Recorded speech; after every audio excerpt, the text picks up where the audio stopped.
ઓલે બે માંથી એકડે તો આપણે એક મણકો મૂક્યો, એકડે તો એક મણકો. પછી આ કેટલા છે? બગડે બે, એટલા બે મણકા મૂકવાના. એક અને બે.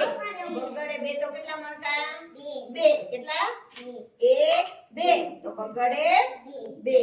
પછી આ કેટલા છે? ત્રગડે એક બે ત્રણ. એક બે અને ત્રણ તો ત્રગડે ત્રણ. પછી આ કેટલા છે? હા, વેરી ગુડ. એક બે ત્રણ ચાર. એક બે ત્રણ ચાર. ચોગડે ચાર. આમ લખાય. પછી આ કેટલા છે? તો એક બે ત્રણ ચાર ને પાંચ. તો પાછળે પાંચ. કેટલા છે? છગડે છ. તો એક ત્રણ ચાર પાંચ અને છ. છગડે શું કહેવાય? આને બગડે બે કહેવાય, આને છગડે છ કહેવાય. યાદ રાખજો. સાતડે એક બે ત્રણ ચાર પાંચ છ ને સાત. સાતડે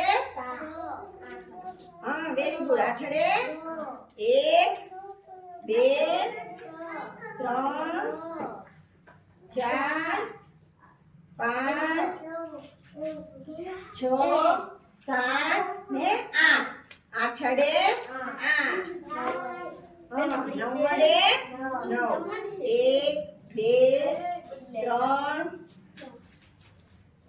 ચાર પાંચ છ સાત આઠ ને નવ. નવડે અને શું કહેવાય? નવ. એકડે મીંડે 10. એક બે ત્રણ ત્રણ ચાર પાંચ છ સાત આઠ નવ ને 10. તો એકડે મીંડે 10. અહીંયા જૂથ પડી જાય. શું થાય? 10 10 નું જૂથ થઈ ગયું. આ 1 થી 10 એકડા છે. સમજ્યા? આવી રીતે યાદ રાખવાનું. આપણે મણકા મૂકે ને આપણે મીંડા કરશું. હો, પણ ગણીને લખવાના. 6 તો છગડે 6 આમ લખવાનું.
સીધી લાઈન કર્યો હો દીકરો લાડા નો જાય ચાલ લખવા માંડું તાર